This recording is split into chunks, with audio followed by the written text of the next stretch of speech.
Hello there. It's me, Sam Fisher. A lot's happened since the last Brexit related video that I've done.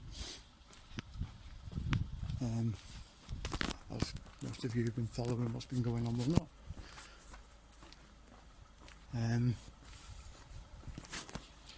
The audacity of the Remain focused MPs in Parliament is just unprecedented. It's amazing. Yeah, mate. Yeah, that's bad, you. Anyway,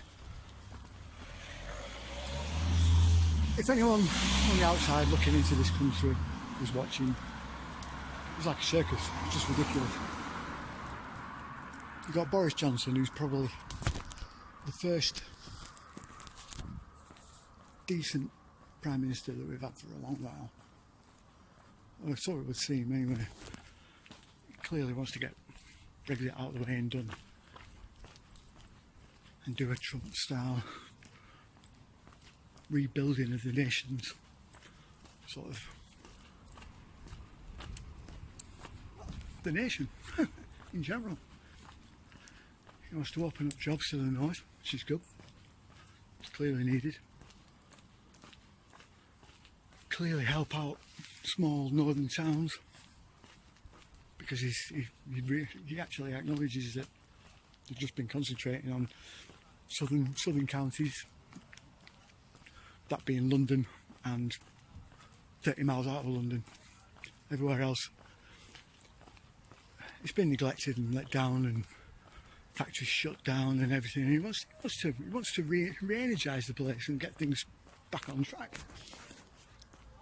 When he says that, I can honestly say, but I do believe him. Like, cynical old me. There's still that nagging doubt at the back of my mind that it could just be a ray of hope, and is in effect just really, at the end of the day, part of the system. But at least it's not Jeremy Corbyn. Or that other Lib Dem bird, his name I can't remember, who's now leader. Anyway, I'm getting sidetracked. Like I said, this whole thing is, well, how can I put it? Instead of describing it, I'll give you an example to help sort of illustrate my point. Question time. It's a programme on the BBC, good old BBC, British Bullshit Corporation, or Bollocks, what was it? Bollocks, Bullshit and Claptrap, that's all I like to call it. Anyway, it's a chance for people to ask scripted questions to MPs. A panel of MPs and maybe one or two politically sort of interested, well, supposedly interested celebrities.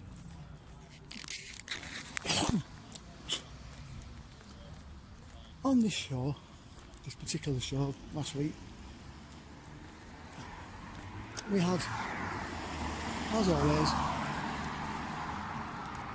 one or two Brexit MPs,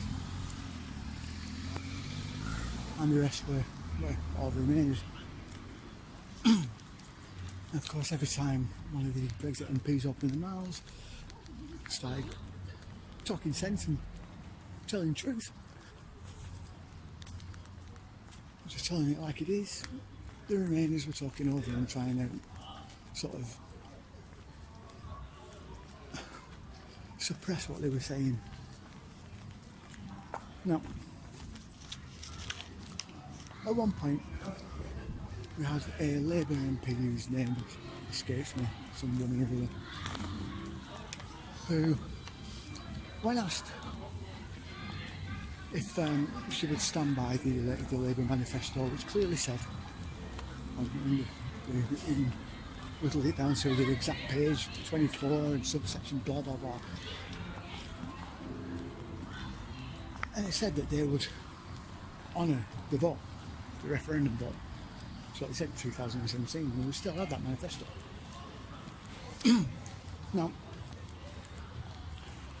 she clearly, and she quite emphatically said that she would campaign for Remain. The second referendum to remain in the EU, whilst trying to negotiate a deal with the EU on Brexiting and on leaving.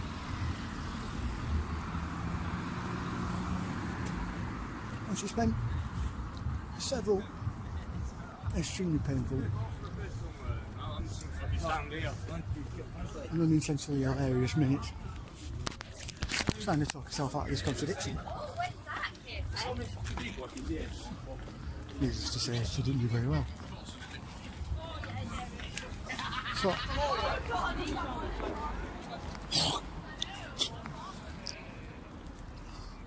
but it was one of them situations where the whole Remain lunacy was there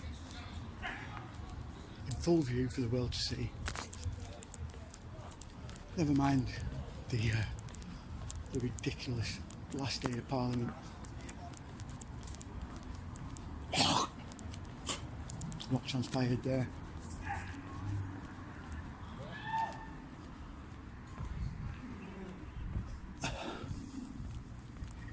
Boris is fucked at the moment. Look, he stated emphatically to the point where he said, "I'd rather be dead in a ditch." He will not ask for an extension to Article 50 when he goes to renegotiate the terms of the deal before October 31st. This will apparently land him in jail.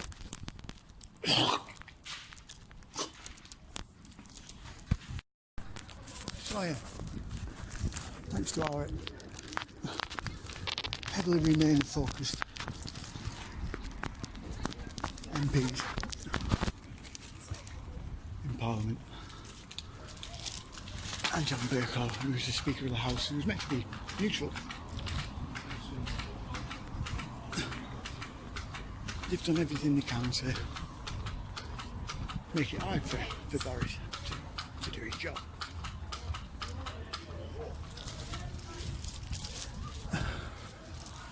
So, not only are they forcing him, tying his hands and made it law that,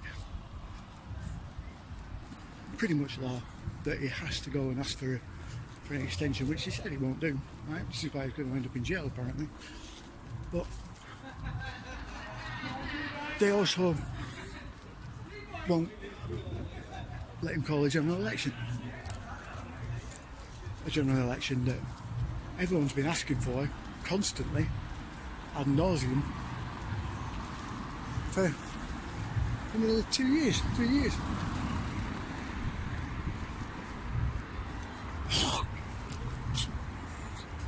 I wonder why that is. Could it be that all these Remainer MPs that are sitting in heavily Brexit voting constituencies are a little worried about the jobs? Could it be that all these polls that they keep coming out with saying, "Oh, Remain's just tacking it, just taking it. Like, if we had a referendum now, Remain would win." Yeah. Well, why are they so scared to hold a general election? They know they'll be out of a job. This would also mean that if Boris does the intelligent thing, sides with Farage, which is like a swear word, a nightmare scenario for him, but at the end of the day he's got to do what's best for the country, so that means siding with Farage. Doing the unthinkable.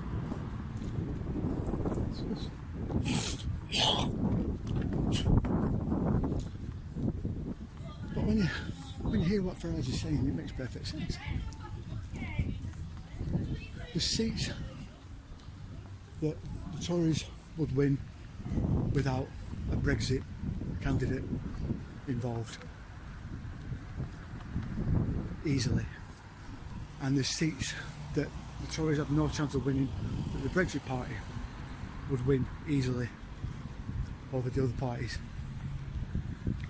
All they need to do is just agree to stand down candidates at those designated constituencies and they clean house, and then he's got an absolutely rock solid 100% ally in Parliament and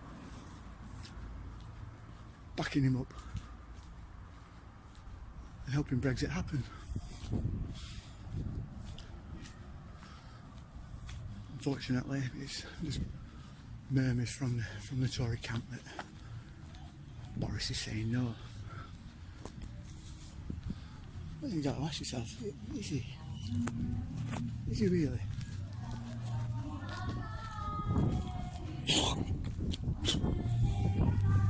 So, right, he's stuck between a rock and a hard place at the moment. He really is.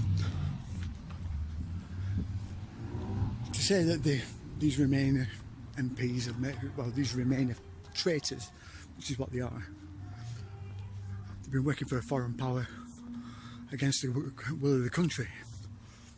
Last time I checked, that went down as treason, didn't it? You see, I think that's another thing, another reason why these MPs don't win a general election, because when they do get voted out, we can do them for treason.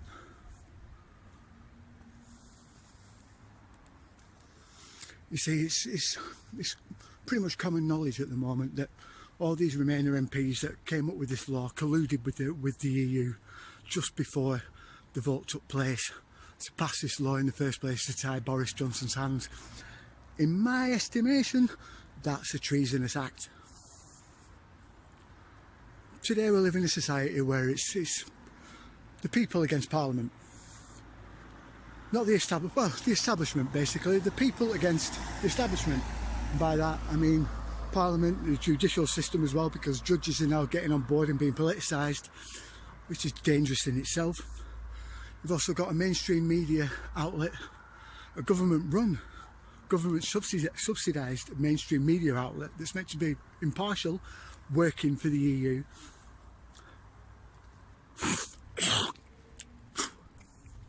Democracy is dead in the UK at the moment.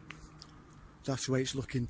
They're refusing to give him a general election because they know they can push it past November, push it past March, keep making and get extensions, because in 2020, unbeknownst to a lot of people, unless you actually keep clued up, we'll have no choice.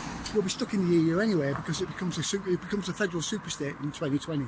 Every single country loses their sovereignty and has to give up their currency, which basically means us. We have to take on the euro in 2020, which means we end as a country.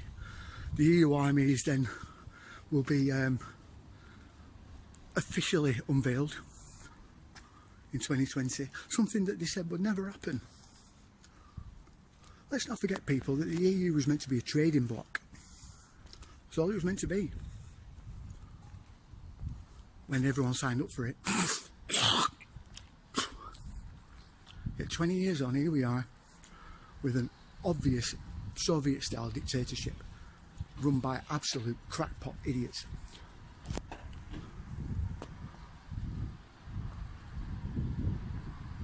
With less sense than a retarded hippo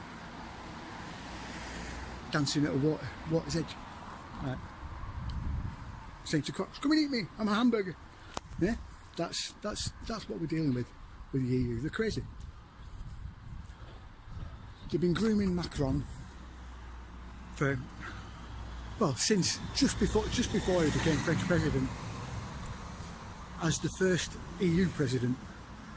Don't forget, this is the guy that turned around in one of his speeches and quite just seriously said, like stated, "I am the god King Jupiter."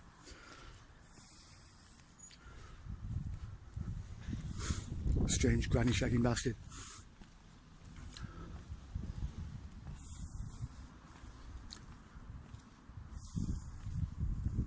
When the EU becomes basically common knowledge, or it becomes the federal state that it's meant to be in 2020, it's in direct conflict with the US and Russia. It's to take them on. You want to know how World War III will start? The EU will start it. That's if there isn't massive civil war across the whole fucking continent before then. The French are pissed off. I've had enough of Macron, but he won't go. They've had nearly a year of yellow vest protests, but you don't hear anything about them these days because the mainstream media doesn't want anyone to know. Why don't they want anyone to know? Because dissent and anger is running across the whole continent because everyone's had enough. Had enough of these bureaucratic, child blooming, fondling weirdos to last a lifetime, and their crackpot schemes to fucking replace us with immigrants, right? Don't believe me? Then why don't you read the words of Jean-Paul Juncker himself, or what's the other guy? Trudeau. That's another one. He's another one who says it as well. They're doing the same thing in America. Plenty of politicians have stated it time and time again, quite publicly, because they don't care. They know no one's, half the time no one's listening to them anyway, because everyone's asleep. Now I know most of you are going to sit there going, what do you mean asleep? Don't be daft. Fuck off, I'm wide awake. You're not really. You're just plodding along. You go to work, you do your day's shift, you come back home, you sit down, you watch a bit of telly, you just zone out to the telly, you don't really take anything in because it's all bullshit, it's all crap, it's just all made to fucking zone you out. Either that or you go out on piss, forget about everything, go to sleep, wake up next day, do the same again. You do that until you die. Or if you're lucky, you reach 65 and have 10-15 years of just not bothering. They made you all wage slaves.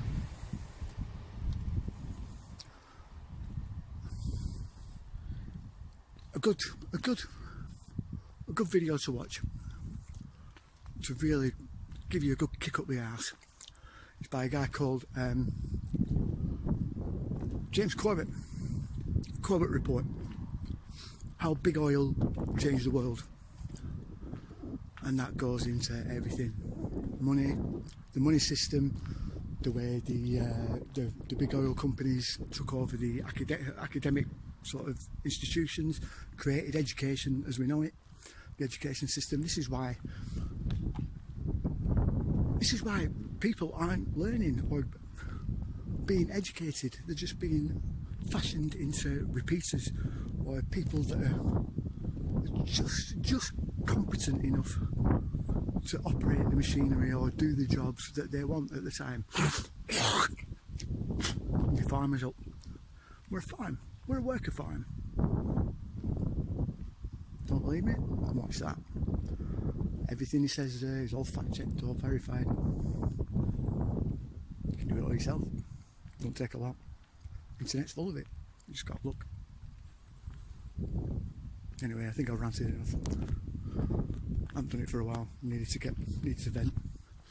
So yeah. Anyway, like, subscribe, share, comment. Please comment. Makes me feel all fuzzy inside. I'll see you next time.